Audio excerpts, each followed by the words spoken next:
안녕하세요. 마음 공부를 함께하는 도반 여러분. 여러분은 그 사람이 나에게 상처를 줬다고 생각하죠? 그 날카로운 말 한마디가, 그 억울한 사건이 나를 아프게 했다고 믿습니다.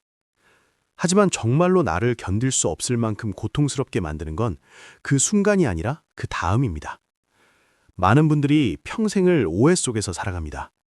내 고통이 상대방의 무례한 말이나 내 선택을 받지 못한 결과나 불공평한 세상 탓이라고 생각하죠. 그러면 마음이 꽉 닫히고 머릿속에서는 생각이 요동치기 시작합니다. 이야기가 제멋대로 지어지는 겁니다. 내가 무시당했어. 내가 버림받았어. 하고요. 이런 판단이 서는 순간 고통은 잠깐 스쳐가는 게 아니게 됩니다. 고통이 내 안에 집을 짓고 살기 시작하는 겁니다. 도대체 나한테 어떻게 이럴 수 있지? 하며 끊임없이 그 장면을 돌려보게 되죠. 옛 어른들 말씀에 화와 복은 들어오는 문이 따로 있는 게 아니라 사람이 스스로 불러들이는 거라고 했습니다. 이건 여러분을 탓하려는 말이 아닙니다. 일의 본질을 꿰뚫는 말이죠. 일어난 일은 그저 일어난 일일 뿐입니다. 바람이 불고 물이 흐르는 것처럼요. 하지만 우리를 정말 힘들게 하는 건 바람도 물도 그 사람의 칼날도 아닙니다. 바로 이러면 안 되는데 하고 거부하는 내 마음입니다. 가만히 돌이켜보세요. 상처받았던 그 순간 자체는 사실 아주 짧습니다. 말 한마디가 떨어지고 표정이 스쳐 지나가고 어떤 결정이 내려진 건 찰나입니다. 정말 긴 것은 그 후의 시간이죠. 여러분은 계속 생각하고 비교하고 스스로를 변호하기 시작합니다. 낮에는 말 안 해도 밤이 되면 속이 뒤집어집니다. 몸은 이미 그 자리를 떠났는데 마음은 여전히 거기 남아서 싸우고 있는 겁니다. 여러분은 그게 자신을 보호하는 거라고 생각하겠지만 사실은 내가 상처받은 사람이라는 걸 계속 확인하고 있는 겁니다. 이것이야말로 가장 은밀하고도 흔한 함정입니다. 일단 내가 피해자라고 확신하면 고통은 정당해지고 원망에는 이유가 생깁니다. 내면의 전쟁이 끝없이 이어질 명분이 생기는 거죠. 하지만 세상은 바뀌지 않고 그 사람은 알지도 못합니다. 소모되는 건 오직 나 자신뿐입니다. 부처님께서는 세상에 고통이 있다고 하셨지만 정작 그 고통이 언제부터 커졌는지 묻는 사람은 드뭅니다. 사건이 터진 순간이 아닙니다. 여러분이 그 일을 붙잡고 놓아주지 않기 시작한 바로 그 순간입니다. 찰나의 순간을 긴 밤으로 늘리고 한 번의 일을 평생의 짐으로 만들고 땅에 떨어진 화살을 다시 주워드는 것. 이건 여러분 잘못이 아닙니다. 우리 마음의 습관이 그렇습니다. 자아는 중심이 필요한데 내가 아프다는 느낌만큼 내가 살아있음을 확인하기 쉬운 방법도 없거든요. 하지만 진짜 수행은 아프냐 안 아프냐를 묻는 게 아닙니다. 이 아픔을 계속할 필요가 있는가를 묻는 겁니다. 지금 이 이야기를 듣고 계시다면 여러분은 이미 느끼고 계실 겁니다. 어떤 고통은 피할 수 없어서가 아니라 제대로 들여다보지 않아서 계속되고 있다는 걸요. 첫걸음은 용서나 내려놓음이 아닙니다. 꾹 참는 것도 아닙니다. 그저 솔직하게 한번 바라보는 겁니다. 여러분은 남이 나를 찔렀다고 생각하지만 진짜 이야기가 시작되는 곳은 여러분의 마음속일지도 모릅니다. 부처님께서는 아주 간단하지만 뼈아픈 비유를 하나 들어주셨습니다. 사람이 화살을 맞는데 첫 번째 화살은 몸에 맞고 두 번째 화살은 마음에 맞는다는 겁니다. 첫 번째 화살은 피할 수 없습니다. 태어난 이상 늙고 병들고 헤어지는 고통은 누구에게나 있는 인간의 숙명이니까요. 하지만 두 번째 화살은 다릅니다. 이건 밖에서 날아온 게 아닙니다. 바로 내가 나에게 쏘는 것입니다. 종사를 림포체께서는 바른 견해에 대해 이렇게 직설적으로 말씀하셨죠. 누군가 당신을 해쳤을 때 당신이 원망을 선택한다면 그건 땅에 떨어진 화살을 다시 주워서 스스로를 찌르는 것과 같다. 좀 차갑게 들릴지 모르지만 정말 진실입니다. 첫 번째 화살은 사건을 만들고 두 번째 화살은 그 고통을 이어갑니다. 비난을 들었다면 그건 첫 번째 화살입니다. 그런데 그 말을 계속 곱씹고 상대방의 악의를 상상하고 내가 공격당했다는 완벽한 논리를 만드는 순간 두 번째 화살은 이미 여러분 손에 들려 있는 겁니다. 많은 분들이 반박하십니다. 나는 아무것도 안 했어요. 감정이 저절로 올라온 거예요.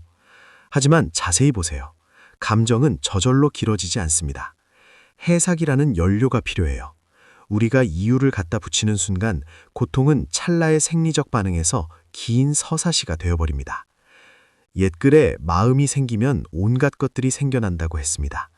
일이 고통을 만드는 게 아니라 마음이 고통의 모양을 입히는 겁니다. 첫 번째 화살은 피부만 스치지만 두 번째 화살은 시간을 뚫고 들어옵니다. 과거의 일로 현재의 나를 괴롭히고 오지 않은 미래를 상상하며 지금의 나를 벌줍니다. 가장 무서운 건 여러분이 스스로를 해치고 있다는 걸 모른다는 겁니다. 생각하고 반성하고 정의를 찾는다고 믿지만 마음은 점점 조여들고 세상은 좁아집니다. 종사를 림포체 말씀처럼 우리는 평생 두 번째, 세 번째 화살을 줍는데 너무나 능숙해져서 이게 밖에서 온 건지 내가 쏜 건지 구별조차 못하게 되었습니다. 그래서 내 인생은 너무 쓰고 세상은 불공평해 라고 말합니다. 하지만 정말 놓지 못하는 건 내가 상처받았다는 그 정체성에 대한 집착입니다. 그 정체성이 있는 한 화살은 영원히 끝나지 않습니다. 불교의 가르침은 아프지 말라고 하는 게 아닙니다. 아픔에 아픔을 더하지 말라고 일깨워주는 겁니다.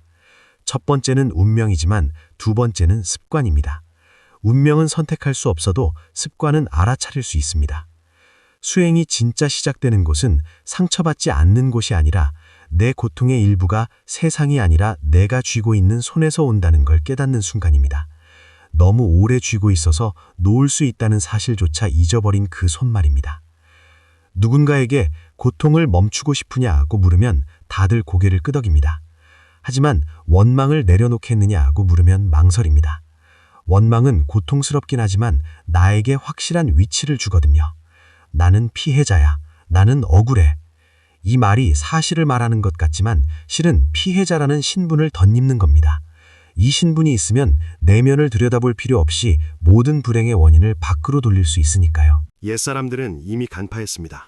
사람의 고통은 일에 있는 게 아니라 마음이 기꺼이 받아들이지 못함에 있다고요. 우리는 기꺼이 하지 않기에 전문가들입니다. 일은 이미 지나갔고 상대방은 잊었을지 모르는데 나만 홀로 마음속에서 그 순간의 잘잘못을 따지고 있습니다. 내려놓으면 편하다는 걸 몰라서가 아닙니다. 아까워서 그렇습니다. 뭐가 아까울까요? 내가 맞고 네가 틀렸다는 그 선명한 경계가 사라지는 게 아까운 겁니다. 그걸 놓으면 세상은 흑백이 아니라 모호해지고 나라는 존재도 흐릿해지니까요. 자아는 불확실한 걸 가장 두려워합니다. 그래서 차라리 아프더라도 원망을 끌어안고 있는 쪽을 택하는 겁니다. 집착이 고통인 이유는 벌을 받아서가 아닙니다. 집착 자체가 무언가를 꽉 쥐고 있는 긴장 상태이기 때문입니다. 해석을 쥐고 입장을 쥐고 나라는 정의를 쥐고 있습니다. 쥐일 때마다 마음은 딱딱해집니다. 존엄을 지키는 것 같지만 실은 고통의 유소기간을 늘리는 것이고 원칙을 지키는 것 같지만 삶의 흐름을 거부하는 것입니다. 종사를 림포체는 아주 날카롭게 지적합니다. 고통의 뿌리는 일어난 사건이 아니라 그 사건에 대한 우리의 오해다. 우리는 화를 내고 기억해야만 그 일이 중요해진다고 착각합니다. 하지만 중요하다고 해서 그게 진실인 건 아닙니다. 감정이 계속되는 건 가치가 있어서가 아니라 여러분이 계속 리필해주기 때문입니다. 기억할 때마다 화살을 다시 찌르는 겁니다. 아무도 강요하지 않았습니다. 그저 고통으로 내가 틀리지 않았음을 증명하는 습관이 들었을 뿐입니다. 수행은 정반대입니다. 내가 옳다는 걸 증명하는 게 아니라 더 이상 증명할 필요가 없음을 보는 겁니다. 증명할 필요가 없어지면 화살은 갈 곳을 잃습니다. 여러분은 더 이상 관역이 아닙니다. 그저 거기 서서 바람이 불고 가는 걸 지켜보는 존재가 됩니다. 사건은 일어나고 또 끝납니다. 드디어 내 손으로 나를 찌르는 일을 멈추게 되는 겁니다. 여러분이 고통과 싸우고 있다고 생각하겠지만 사실은 고통에게 존재할 이유를 만들어주고 있는 겁니다. 가장 흔한 실수는 받아들이지 않음이 힘이라고 착각하는 겁니다. 무시당한 걸 못 참아, 내 뜻대로 안 된 걸 못 참아. 그래서 분노하고 저항하며 마음속에서 무기를 듭니다. 이게 깨어있는 거라고 믿지만 이건 고통의 연장일 뿐입니다. 당신이 받아들이는 것은 사라지고 저항하는 것은 존재한다. 이건 위로가 아니라 인과법칙입니다. 계속 싸우려고 드는 대상은 계속 갈아보게 되고 계속 바라보면 마음속에서 점점 더 거대한 실체가 됩니다. 그 일이 지나가는 걸 허락하지 않으면 매일 다시 겪어야 합니다. 그 사람을 용서하지 않으면 매일 그를 단죄해야 합니다. 정의를 지키는 것 같지만 실은 고통의 헛법성을 지키는 겁니다. 내면의 전쟁터에서 승패는 중요하지 않습니다. 전쟁이 계속되는 한 이미 진 겁니다. 내가 옳다는 걸 증명하려 할수록 마음은 옥죄어 오고 세상이 공정해지기는커녕 나만 지쳐갈 뿐입니다. 불교는 도피를 권하지 않습니다. 다만 어떤 저항은 집착의 다른 이름이라고 알려줍니다. 여러분은 사건과 싸우는 게 아니라 일이 이래서는 안 된다는 그 생각과 싸우고 있는 겁니다. 그 생각을 놓지 않으면 모든 감정이 병사가 되어 달려듭니다. 분노, 억울함, 원망. 내가 지휘하는 줄 알았는데 이미 점령당한 겁니다. 진정한 자유는 전쟁에서 이기는 게 아니라 이 전쟁을 할 필요가 없다는 걸 깨닫는 겁니다. 저항을 멈추면 사건이 사라지는 게 아니라 더 이상 그 사건에 무대를 내어주지 않게 됩니다. 화살은 바닥에 있고 나는 허리를 굽혀 죽지 않습니다. 이 순간은 화려하지 않습니다. 어쩌면 좀 허전할 수도 있습니다. 하지만 그 텅 빈 공간 덕분에 고통은 달라붙을 곳을 찾지 못합니다. 수행은 더 강해지는 게 아니라 멈추는 겁니다. 누가 자꾸 불을 지피는지 멈춰 서서 보는 겁니다. 범인이 나라는 걸 알게 되면 전쟁의 절반은 끝난 겁니다. 받아들임, 수용이라는 말을 들으면 거부감부터 느끼는 분들이 많습니다. 굴복하고 불공정을 합리화하는 거라고 생각하죠. 그래서 수행을 고급스러운 인내 정도로 오해합니다. 하지만 진짜 수행은 더 오래 참는 법을 가르치는 게 아니라 더 이상 참을 필요가 없게 만드는 겁니다. 참는다는 건 칼을 마음속에 숨기고 여전히 대치 중이라는 뜻이니까요. 불교에서의 수용은 세상에 타협하는 게 아니라 진실 앞에 마음을 여는 겁니다. 진실이 뭡니까? 화살은 이미 날아왔고 피는 흘렀다는 겁니다. 수용은 이게 옳다고 하는 게 아니라 이미 일이 이렇게 되었다고 인정하는 겁니다. 그래야 마음이 풀립니다. 옛말에 알고 난 뒤에야 정해진다고 했습니다. 숨을 멈추거나 감정을 죽이는 게 아니라 불필요한 첨가를 멈추는 겁니다. 왜 하필 나야? 왜 저래? 라고 묻지 않는 겁니다. 답이 없어서가 아니라 답을 안다고 해서 이미 벌어진 일이 바뀌지 않기 때문입니다. 종사를 림포체가 수용을 지혜의 시작이라고 강조하는 이유는 그게 비겁해서가 아니라 똑똑히 보는 것이기 때문입니다. 화살이 이미 땅에 떨어졌음을 보는 것, 내가 굳이 복수의 시나리오를 쓸 필요가 없음을 보는 것, 수용이 어려운 건 너무나 사실적이기 때문입니다. 사실 앞에서는 자아가 연기할 공간이 없거든요. 내가 피해자 연기를 멈추면 자아는 당황합니다. 존재감을 어떻게 드러낼지 모르니까요. 하지만 진짜 편안함은 바로 거기서 옵니다. 고통을 통해 내가 여기 있다고 확인받을 필요가 없어지면 내가 사라지는 게 아니라 조용해진다는 걸 알게 됩니다. 무감각해지는 게 아니라 애쓰지 않고 존재하는 겁니다. 팽팽했던 줄이 끊어지면 화살은 더 이상 나를 끌고 다니지 못합니다. 설명할 필요도 증명할 필요도 없습니다. 세상이 좋아진 게 아니라 내가 세상에 끌려다니지 않게 된 겁니다. 내려놓음은 잃는 게 아니라 더 이상 꽉 쥐느라 힘을 쓰지 않아도 된다는 뜻임을 처음으로 느끼게 될 겁니다. 감정은 바람처럼 왔다 가는 거라고 하지만 사실 그 바람을 못 가게 막고 문을 걸어 잠그는 건 우리 자신입니다. 일이 벌어진 그 순간 감정이 올라오는 건 당연합니다. 그건 첫 번째 화살이니까요. 하지만 우리를 가두는 건 그 뒤에 등장하는 나라는 녀석입니다. 감히 나한테 내 자존심이 상했어. 이제 감정은 단순한 느낌이 아니라 내 인격에 대한 도전으로 해석됩니다.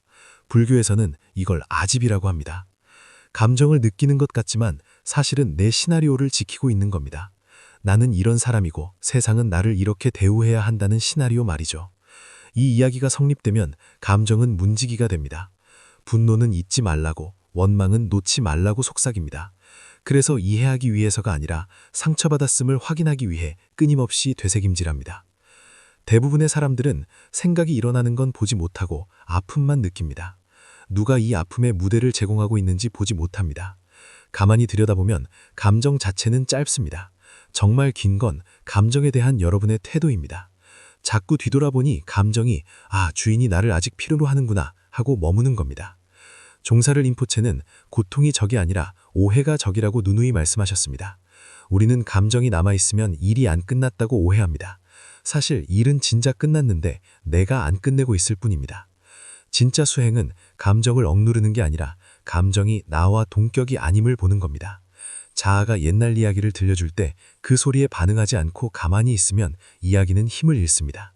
감정을 이기는 게 아니라 감정으로 나를 증명할 필요가 없어지는 겁니다. 그때 박수갈 채도 없고 깨달음의 빛도 없지만 아주 오랜만에 느껴보는 느긋함이 찾아옵니다. 고통은 없애는 게 아니라 먹이를 주지 않으면 저절로 물러간다는 걸 알게 됩니다. 진정한 전환점은 아주 사소한 순간에 옵니다. 통곡하거나 큰 깨달음을 얻는 순간이 아닙니다. 화가 울컥 치밀어 오르고 옛날 습관대로 막 시동을 걸려는 찰나 문득 멈칫하며 스스로에게 묻는 순간입니다. 이게 첫 번째 화살인가 아니면 내가 지금 두 번째 화살을 줍고 있는 건가? 이 질문은 격렬하지 않지만 날카롭습니다. 감정을 탓하지도 않고 부정하지도 않습니다. 그저 습관적으로 돌아가려던 기계의 빛을 비출 뿐입니다. 수행은 산속에 들어가서 오래 앉아 있는 게 아닙니다. 바로 이런 갈림길에 숨어 있습니다. 계속 억울해하고 내가 옳다고 우길 수도 있었는데 그러지 않고 멈춰선 그 순간, 내가 손을 뻗어 화살을 주우려던 걸 목격한 그 순간, 옛말에 한 생각이 일어나지 않으면 만 가지 법이 쉰다고 했습니다. 억누르는 게 아니라 똑바로 보는 겁니다. 보면 멈춥니다. 두 번째 화살이 자꾸 맞는 건 날카로워서가 아니라 여러분이 줍는데 너무 능숙해서입니다. 믿고 해석하고 편가르는데 도가 텄기 때문입니다. 그 능숙함을 멈추면 화살은 효력을 잃습니다. 세상이 부드러워진 게 아니라 여러분이 낡은 방식으로 반응하지 않게 된 겁니다. 종사를 림포체는 바른 견해는 철학이 아니라 도구라고 했습니다.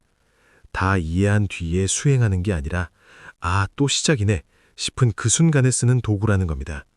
도망치지 않고 그렇다고 휘말리지도 않고 첫 번째 화살이 그냥 지나가게 두는 겁니다. 평가하지 않고 여지를 남기지 않고. 그러면 줍지 않는 것 자체가 얼마나 큰 힘인지 알게 됩니다. 반격도 억압도 아닌 그냥 그 낡은 연극에서 퇴장하는 겁니다. 무대에서 내려오면 적도 없고 영웅도 없습니다. 그저 일이 오고 갈 뿐입니다. 그때 비로소 자유롭습니다. 이게 수행이 주는 진짜 선물입니다. 수행서적을 펼치는 많은 분들이 위로를 기대합니다. 당신 참 힘들었죠 라는 말을 듣고 싶어 하죠. 하지만 바른 견해는 그런 책이 아닙니다. 감정을 어루만져 주지도 변명해 주지도 않습니다. 그저 여러분 손에 들린 그 화살을 빤히 비출 뿐입니다. 종사를 림포체의 글이 차갑게 느껴지는 건 그 냉정한 자비 때문입니다. 행복해지는 법을 알려주는 게 아니라 당신이 어떻게 불행을 조립하고 있는지 보여줍니다. 너무나 적나라해서 내가 세상한테 당한 게 아니라 내 반응에 갇혀 있었구나 하고 깨닫게 만듭니다. 고통에서 도망치는 법은 없습니다. 도망치는 것 자체가 고통을 실제하는 적으로 만드는 거니까요. 대신 고통이 마음속에서 어떻게 지어지고 합리화되는지 보라고 초대합니다. 벗어나려 할수록 고통은 중요해집니다. 싸울 상대가 생기면 자아는 신이 납니다. 바른 견해는 바로 그 지점을 파고듭니다. 감정 관리를 잘하는 사람이 되는 게 아니라 왜 감정으로 내 존재감과 자존심을 증명하려고 하는지 해체해버립니다. 산은 산이고 물은 물이다가 산이 산이 아니고 물이 물이 아니게 되었다가 다시 산은 산이고 물은 물이 됩니다. 바른 견해는 여러분을 다시 사는 산인 세계로 데려옵니다. 아픔을 부정하는 게 아니라 아픔에 끌려다니지 않는 겁니다. 고통이 내가 쉴 새 없이 떠들어대는 나라는 이야기에 기생하고 있을 뿐이라는 걸 알면 고통은 형체를 잃습니다. 사라지는 게 아니라 헐거워집니다. 모든 불운을 운명의 장난으로, 모든 기분을 인격의 위기로 확대 해석할 필요가 없어집니다. 수행은 인생을 탄탄대로로 안 되는 게 아닙니다. 모든 일을 나를 향한 공격으로 받아들이지 않게 되는 겁니다. 이건 무심한 게 아니라 맑은 겁니다. 세상은 나를 중심으로 돌지 않고 나를 목표로 삼지도 않는다는 걸 아는 겁니다. 내가 이야기의 주인공 자리에서 내려오면 거슬리던 소리는 그냥 소음이 되고 못 견디게 싫던 일도 무게를 잃습니다. 진짜 자비는 고통을 나눠 짊어지는 게 아니라 애초에 짊어질 필요가 없음을 보여주는 겁니다. 바른 견해는 진통제가 아니라 거울입니다. 위로는 안 되더라도 화살을 내려놓을 선택권이 나에게 있다는 걸 보여주는 거울입니다. 여기까지 오면 문득 깨닫게 됩니다. 내가 노력이 부족했던 게 아니라 너무 힘을 주고 살았구나. 이해하려고, 용서하려고, 내려놓으려고 너무 애를 썼구나. 수행마저 또 하나의 숙제로 만들었구나. 하지만 정말 중요한 건 힘을 뺄 때 이루어집니다. 물은 노력해서 흐르는 게 아니고 빛은 애써서 비추는 게 아닙니다. 여러분이 지친 건 뭘 잘못해서가 아니라 힘을 주지 말아야 할 곳에서 온몸에 힘을 주고 버텼기 때문입니다. 생각으로 감정을 풀려 하고 도리로 마음을 누르려 하고 이건 수행이 아니라 내면의 소모전입니다. 지나침은 모자람만 못하다는 말처럼 선한 의도도 힘이 너무 들어가면 독이 됩니다. 불교는 영원히 평온한 사람이 되라는 게 아닙니다. 평온하지 않다고 자책하지 말라는 겁니다. 여러분은 실패한 게 아니라 지친 겁니다. 집착하지 않음을 증명하느라 지치고 내려놓아야 한다고 다그치느라 지친 겁니다. 내려놓음은 억지로 하는 게 아니라 억지를 멈출 때 저절로 일어나는 일입니다. 총사를 림포체의 자비가역이 있습니다. 해내라고 하지 않고 네가 뭘 하고 있는지 봐라 라고 합니다. 보는 것 자체가 쉼입니다. 수행으로 인생과 싸우지 않고 깨달음으로 인간성을 누르지 않을 때 비로소 허용하게 됩니다. 아픔도 혼란도 가끔 화살을 줍는 내 모습까지도요. 하지만 이제는 다릅니다. 자책하지 않고 푹 빠지지도 않고 그저 아차 하고 슬그머니 손을 풉니다. 성취감도 승리감도 없지만 내가 나를 이해해주는 느낌이 듭니다. 드디어 나 자신과 싸우지 않게 된 겁니다. 내가 나를 갉아먹지 않으면 세상도 덜 적대적으로 보입니다. 급하게 반격하고 해명하고 편가르지 않아도 묘한 안정감이 차오릅니다. 내가 이겨서가 아니라 더 이상 힘을 쓸 필요가 없어서 오는 평안함입니다. 세상이 변해서가 아니라 세상에게 나를 증명해달라고 요구하지 않기 때문입니다. 자비는 남에게 잘하는 게 아니라 먼저 자기 자신에게 멈추는 것입니다. 증명하고 반격하려는 그 손을 멈추는 게 자비입니다. 여러분은 그동안 자신에게 너무 가혹했습니다. 기억으로 찌르고 가정으로 벌주면서 그걸 깨어있음이라고 착각했습니다. 아무도 그 순간을 반복 재생하라고 시키지 않았습니다. 영원히 기억해야 한다는 법도 없습니다. 이걸 아는 건 냉정이 아니라 깊은 자비입니다. 계속 아파해야 한다는 의무에서 자신을 해방시켜주는 거니까요. 일이 그냥 지나가게 두고 그 사람은 그냥 그 사람이게 두고 세상은 세상대로 돌게 두세요. 진짜 강함은 꽉 쥐는 게 아니라 놓아버릴 줄 아는 용기입니다. 충돌을 전쟁으로 만들지 않으면 세상은 적을 만들어내지 못합니다. 남이 착해져서가 아니라 내가 적을 필요로 하지 않기 때문입니다. 이때 비로소 무아, 즉 내가 없다는 말을 조금은 알게 됩니다. 내가 사라지는 게 아니라 내가 세상의 중심에서 비켜나는 겁니다. 나라는 필터 없이 사물을 있는 그대로 보게 됩니다. 오는 건 오고 가는 건 갑니다. 나 때문에 오는 것도 아니고 나 때문에 가는 것도 아닙니다. 두 번째 화살을 줍지 않는 건 도망이 아니라 생명에 대한 존중입니다. 흐름을 존중하고 불완전함을 존중하고 내가 개입하지 않아도 된다는 걸 존중하는 겁니다. 무기를 내려놓으면 세상은 처음으로 조용해집니다. 소리가 없어서가 아니라 더 이상 위협으로 들리지 않기 때문입니다. 이 순간 여러분은 수행하려고 애쓰지 않아도 이미 수행 속에 있습니다. 마지막으로 많은 분들이 묻습니다. 그럼 그 다음은요? 그 다음은 도인이 되는 게 아닙니다. 그냥 밥 먹고 말하고 오해받고 흔들리는 일상으로 돌아가는 겁니다. 다만 이번에는 모든 일을 내면의 전쟁으로 만들지 않을 뿐입니다. 어떤 아픔은 첫 번째 화살이라서 그냥 겪어야 한다는 걸 압니다. 찬양할 필요도 없고 거부할 필요도 없이 그저 이어가지만 않으면 됩니다. 수행은 고통 바깥에 서는 게 아니라 내 반대편에 서지 않는 겁니다. 감정이 올라오면 이러면 안 되는데 하지 말고 그냥 보세요. 생각도 보고 반응도 보고 화살을 주우려는 그 익숙한 손도 보세요. 그러고는 아무것도 하지 마세요. 무능해서가 아니라 개입할 필요가 없는 만큼 깨어있기 때문입니다. 옛말에 함이 없이 하지 않음이 없다고 했습니다. 게으른 게 아니라 순리에 맡기는 겁니다. 억지로 흐름을 막지 않는 겁니다. 모든 일을 나에 관한 일로 받아들이지 않으면 인생은 훨씬 가벼워집니다. 문제가 사라진 게 아니라 짐을 내려놓은 겁니다. 세상의 리듬을 허용하고 타인의 한계를 허용하고 가끔 깜빡하고 화살을 줍는 나 자신도 허용하세요. 대신 탓하지 말고 의미 부여하지 말고 그냥 가볍게 다시 내려놓으세요. 한 번 그리고 또 한 번. 수행은 거창한 게 아닙니다. 하루에 한 번 자책을 줄이고 내면의 소모를 줄이고 쓸데없는 증명을 줄이는 것. 이것만으로도 지극한 자유입니다. 끝없는 자기 소모에 지쳤다면, 누군가를 이기는 게 지겹다면 바른 견해를 통해 답을 얻지 말고 질문을 멈추세요. 자신을 고속으로 모으는 그 질문들을요. 여러분에게는 언제나 화살을 내려놓을 선택권이 있었습니다. 그 화살 이미 땅에 떨어졌습니다. 더 이상 증명할 필요 없습니다. 이제 그만 집으로 돌아가셔도 됩니다. 수행의 길을 걷는 도반 여러분, 감정이 일어나는 모든 순간에 기억하시길 바랍니다. 여러분에겐 줍지 않을 자유가 있다는 것을요.